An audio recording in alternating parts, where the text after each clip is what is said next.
హరే కృష్ణ. గుడిలోకి వెళ్ళగానే గంట ఎందుకు మోగిస్తారు?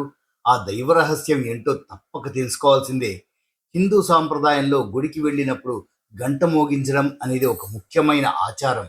దీని వెనుక ఉన్న ఆధ్యాత్మిక శాస్త్రీయ కారణాలను పరిశీలిస్తే ఆసక్తికరమైన విషయాలు దాగి ఉన్నాయండి. ఘంటానాదం వినగానే మనస్సులో ఒక తెలియని ప్రశాంతత కలుగుతుంది. అయితే దీని వెనుక కేవలం భక్తి మాత్రమే కాదు, అద్భుతమైన విజ్ఞానం కూడా దాగి ఉందని తెలిస్తే మీరు ఆశ్చర్యపోతారు. పురాణాల ప్రకారం ఘంటానాదం చేయడం వల్ల దైవ భక్తి మేల్కొంటుందని భక్తుల నమ్మకం. గంట మోగించడం అంటే భగవంతుడికి నమస్కరిస్తూ మన ఉనికిని తెలియజేయడం. నేను నీ సన్నిధికి వచ్చాను, నా విన్నపాలు ఆలకించు అని దేవుడిని ప్రార్థించడానికి ఇది ఒక సంకేతం. ఘంటానాదం వల్ల కలిగే పవిత్ర ధ్వని దుష్టశక్తులను పారద్రోలి సాత్విక ప్రకంపనలు సృష్టిస్తుంది.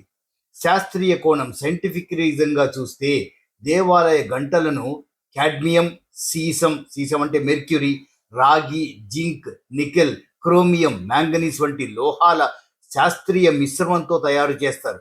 వీటిని ఒక నిర్దిష్ట నిష్పత్తిలో అంటే కెమికల్ కాంబినేషన్లో కలపడం వల్ల గంట మోగించినప్పుడు ఒక విలక్షణమైన ధ్వని వస్తుంది. గంటను మోగించినప్పుడు వెలువడే ధ్వని, ప్రతిధ్వని, ఇకో సుమారు 7 సెకండ్ల పాటు ఉంటుంది.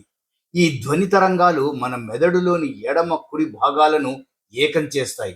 దీనివల్ల మన మెదడులోని 7 శక్తులు అంటే షట్చక్రాలు అంటాం కదా, వాటిని ఉత్తేజితమై మనసు ప్రశాంతంగా మారుతుంది.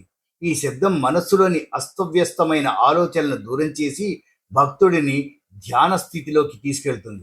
దీనివల్ల దైవ దర్శనం సమయంలో పూర్తి ఏకాగ్రత కుదురుతుంది. అంతేకాదండి, గంట మోగినప్పుడు వచ్చే ప్రకంపనలు గాలిలోని సూక్ష్మ క్రిములను, బ్యాక్టీరియా, వైరస్లను నాశనం చేసే శక్తిని కలిగి ఉంటాయి. తద్వారా పర్యావరణం శుభ్రపడుతుందని శాస్త్రవేత్తలు భావిస్తారు. దేవాలయ గంట కేవలం ఒక లోహపు వస్తువు కాదు, అది మనస్సును, శరీరాన్ని దైవ ప్రార్థనకు సిద్ధం చేసే ఒక అద్భుత సాధనం. అందుకే పెద్దలు గుడిలోకి వెళ్ళగానే గంట మోగించాలి అని చెబుతారు. ఘంటానాదం ప్రాముఖ్యత ఏంటంటే ఆగమార్థం తు దేవానాం గమనార్థం తు రాక్షసాం కురు ఘంటారవం తత్ర దేవతాహ్వాన లాంఛనం.